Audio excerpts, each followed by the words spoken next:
Another way that problems like this may be put to you is simply to tell you to simplify.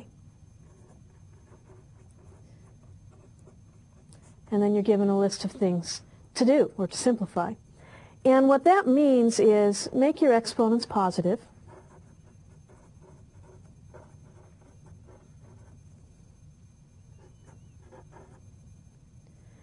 And combine as much as your rules allow.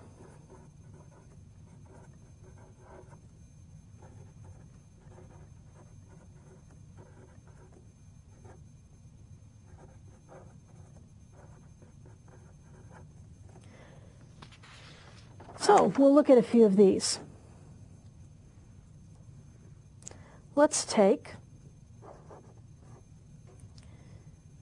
2x squared and raise it to the power -3. On this occasion, what I'm going to do is use that power of a product rule.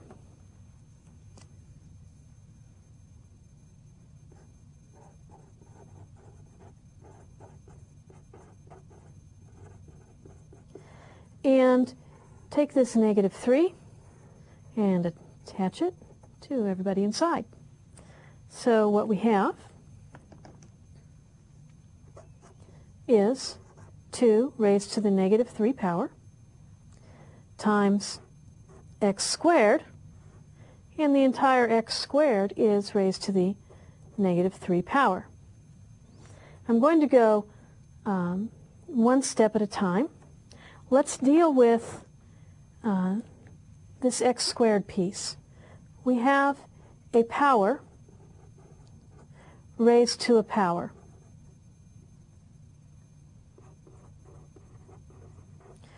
And when that happens, we need to multiply our powers. So we'll have x raised to the 2 times -3 power. And we'll just bring 2 to the -3 along for the ride right now. Well, 2 times -3 will get us a -6, so we'll have 2 to the -3 times x to the -6 power. Now we see a couple of negative exponents, so we're just going to apply our definition for negative exponents. They will become positive when they cross the line between numerator and denominator. So we'll have 1 over 2 to the 3rd, and this is a multiplication, so it's times 1 over x to the 6th. 2 to the 3rd is simply 8, so we have 1/8 times 1 over x to the 6th, and there's really no need to write it as two separate pieces. In this way, we can get rid of the dot and write 1 over 8 x to the 6th power, and that would be our simplified expression.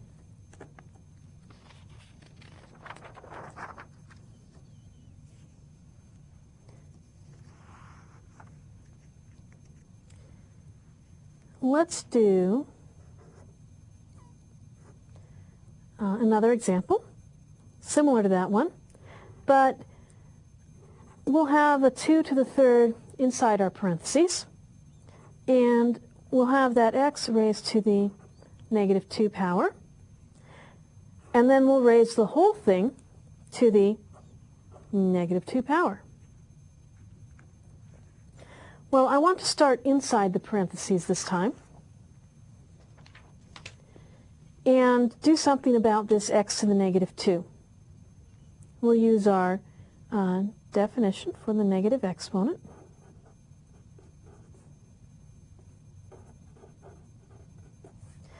And what we have is 2 to the 3rd over x squared, and that's to the -2 power. But we have one of those handy subrules. Here we have a quotient inside. We can flip it over and make the power on the outside positive. So we'll have another negative exponent rule, or well, the subrule, and we'll have x squared over 2 cubed and that's now raised to the positive 2 power. Now, if we'd like, we can go ahead and write that 2 cubed as 8, and then the problem will be perhaps a little easier to work with. So we have x squared over 8, and that whole thing is squared. We will recognize that we have a power of a quotient. Slide this over a little. And just like when we have the power of a product, we're going to attach the outside power to everything that's inside.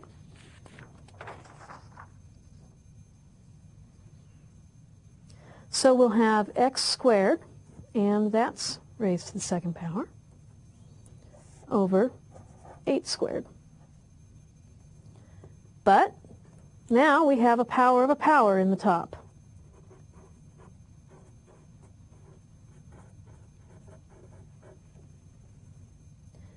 So we'll have x to the 2 times 2 power over 8 squared, which leaves us with x to the 4th power over 8 squared is 64. And that is about as simple as this one is going to get. As you practice these, you will find that you can start doing more than one step on a line so that you don't have to write out all of these detailed steps every single time. But it's good to start out writing all of the detailed steps.